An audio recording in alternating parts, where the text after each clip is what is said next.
ఇంటింటికి తిరిగి ఏదైతే మరి సంవత్సర కాలంలో చేసినటువంటి అభివృద్ధి సంక్షేమ కార్యక్రమం తెలియజేస్తూ వారికి ఇంకేమైనా సమస్యలు ఉన్నాయనేది తెలుసుకుంటూ ముందుకెళ్తా ఉన్నాం.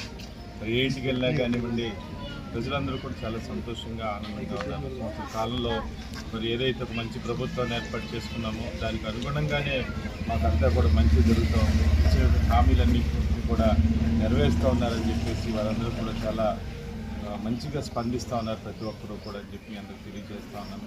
అదేవిధంగా మరి నిన్న జరిగినటువంటి సుపరిపాలన తొలిగేడు కార్యక్రమం మరి పెడనపట్నంలో మరి మున్సిపల్ శాఖ మంత్రి గారు కూడా నారాయణ గారు కూడా విచ్చేసి డోర్ టు డోర్ క్యాంపెయిన్ చేసి వారు కూడా చాలా సంతోషం వ్యక్తం చేయడం జరిగింది. అయితే అక్కడ మరి సమస్యలన్నీ కూడా తెలుసుకుని ఆయన నిన్ననే మరి మీటింగ్లో వెళ్తూ ఒక హామీని కూడా ఇచ్చి వెళ్ళడం జరిగింది.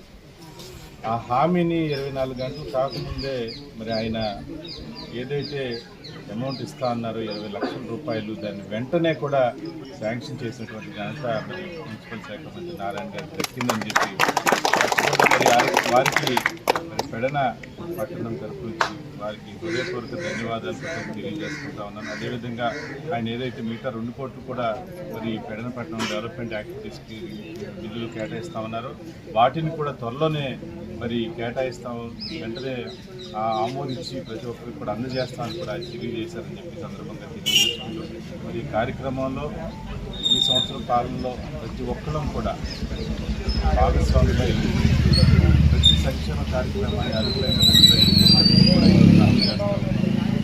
ప్రజలందరూ కూడా సంతోషంగా ఆనందంగా ఉన్నారు.